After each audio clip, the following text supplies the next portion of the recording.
හරි පුතේ අද අපි ඉගෙන ගන්නවා දෙමළ අකුරු වලට පිල්ලම් දාලා. අපි අකුරු කිහිපයක් අද ඉගෙන ගනිමු. අපි ව්‍යංජන අකුරේ පළවෙනි අකුර වෙන ක අක්ෂරයට පිල්ලම් දාලා ඉගෙන ගනිමු. ක අක්ෂරය මම කලින් වීඩියෝ වල ක අක්ෂරය ලියන විදිය කියලා දුන්නා. ඔන්න ක අකුර ලියන විදිය ඔහොම ඉරක් ඇවිත් මෙහෙම ඇවිත් ඔන්න ඔහොම රූල උඩ නතර වෙන්න ඕනි. දැන් මම මේක හල් කරන්න යන්නේ. හල් කිරීම අකුරේ උඩ හරි මැද තිතක් තැබීම. එතකොට මේක උක් ශබ්ද ගන්නවා. ඊට පස්සේ කානා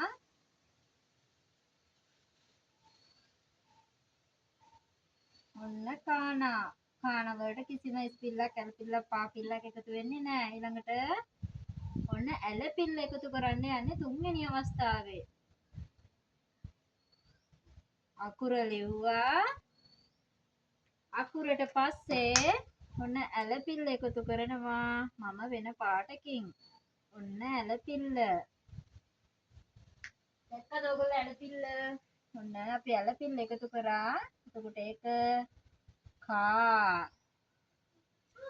ඊළඟ අකුර ඉස්පිල්ල කයන්න ලිව්වා. ඉස්පිල්ල දැම්මා. ඉස්පිල්ල දාන්නේ මෙන්න මෙතනින්. ඔන්න ඔහොම දැම්මා. එතකොට ඒක කී. කියන්න. ඊගාව අකුර දීර්ඝ ඉස්පිල්ල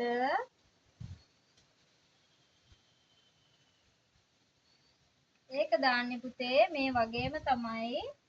මෙහෙම ආවා. මේ අගට ගැටයක් දාන්න ඕනි පැහැදිලිව පේන්න. ඔන්න අපි දීර්ඝ ඉස්පිල්ල ලිව්වා. එතකොට ඒක අපෙත් වෙනසක් නෑ බලන්න. මේ කියන්න අගට ගැටයක් ආවා. ඊට පස්සේ කූ අකුර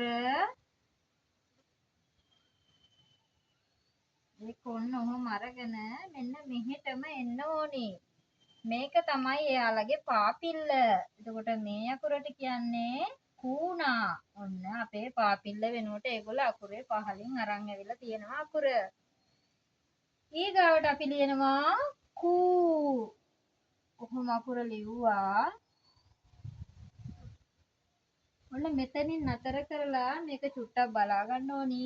මෙතනින් ඔහොම කරකවලා නැවත ඔන්න ඔහොම කෑල්ලක් ගහන එක තමයි කූ අක්ෂරයෙන් සිද්ධ වෙන්නේ. එතකොට මේක කූ යන්න. ඊට පස්සේ අපි මෙතන ඉඳලා කොම්බු එකතු කරන්න යන්නේ. හොඳට බලා ගන්න. අපි ඉස්සෙල්ලා කොම්බුව ලිව්වා. කයන්න ලිව්වා. මම පාට වර්ග දෙකක් පාවිච්චි කරලා ලියනවා. ඔයාලට පැහැදිලිව අඳුන ගන්න පුළුවන් වෙන්න. එතකොට කොම්බුවට කොම්බුව, කයන්නට කයන්න. ඊට පස්සේ අපේ කයන්නට පස්සේ අකුර කේ යන්න. එතකොට අපි ලියන්නේ කොම්බුවයි හල් කිරීමයි වෙනුවට තියෙන අර ටෙලිෆෝන් එක වගේ කොම්බුව. ඔන්න මෙහෙම කොම්බුව. ඊට පස්සේ ලියන්නේ අකුර. ඊට පස්සේ ලියනවා අකුර. ඔන්න අපි කේ අකුරත් ලියුවා. එතකොට පුතේ හොඳින් මතක තියාගන්න කොම්බුවයි හල් කිරීමයි ඒ දෙකම වෙනුවට තමයි අපි මේ කොම්බුව පාවිච්චි කරලා තියෙන්නේ. ඊට පස්සේ කේ වලට පස්සේ කයි කියන්නේ කොම්බු දෙකයි කයන්න. එතකොට අපි පාවිච්චි කරන්නේ මෙන්න මේක. කොම්බු දෙක වෙනුවට ලියවුණු ඔය පිල්ලම පාවිච්චි කරා. ඊට පස්සේ කයන්න. එතකොට ඒ අකුර කොම්බු දෙකයි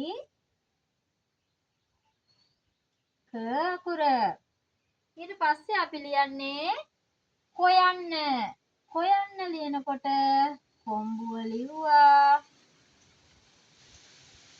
කයන්න ලිව්වා. ඊට පස්සේ ඇලපිල්ල දැම්මා. මම අදාළ පිල්ලම් වර්ග සහ කොම්බුව පාට වර්ගය දෙකෙන්ම ලියලා තියෙනවා. එතකොට මේ අකුර ලියන්නේ කොම්බුව වෙනුවට කොම්බුව ලිව්වා. කයන්නට කයන්න ලිව්වා. මේ ඇලපිල්ලට ඇලපිල්ල ලිව්වා. හරිම ලේසි දෙමළ භාෂාවේ පිල්ලම් එකතු කිරීම. ඊට පස්සේ අපිට තියෙන අකුර කෝ යන්න. කෝ යන්න ලියනකොට අපි හොඳින් අවධානයෙන් බලන්න ඕනි. කෝ යන්න ලියද්දී අපේ ඇලපිල්ලට හල් කිරීමක් එන නිසා හල් කිරීමයි කොම්බුව වෙනුවට තියෙන කොම්බුව තමයි අපි ඉස්සෙල්ලා ලියන්න ඕනි. ඔන්න මේක ලියාගත්තා. ඊට පස්සේ ක අකුර ලිව්වා. ඊට පස්සේ දානවා ඇලපිල්ල. එතකොට මේ කොම්බුව තියෙන්නේ කොම්බුවයි හල් කිරීමයි වෙනුවට. ඔන්න අක්ෂරය ඇලපිල්ල. දැන් මේ අකුර අපි සිංහලෙන් ලිව්වොත් කොම්බුවයි ඇලපිල්ල සහිත හල් කිරීම. එතකොට ඒ අක්ෂරය කෝ. මේ කෝ වන්නා. අන්තිම අකුර අපි ලියන්න යන්නේ කොම්බුවයි කයන්නයි ගයනු කිත්තයි. ඔන්න අපි ලිව්වා කොම්බුවට කොම්බුව ලියනවා. කයන්නට කයන්න ලියනවා. මේ ගයනු කිත්තට ගයනු කිත්ත ලියනවා. ඔන්න අපි කයන්නට හැම ඉස්පිල්ලා කැලපිල්ලා පාපිල්ලා කොම්බු වර්ග ඇතුළු සියලුම මේවා එකතු කරලා ඉවරයි. හරි එහෙනම් අපි ඊළඟ වීඩියෝ එකෙන් හම්බ වෙමු.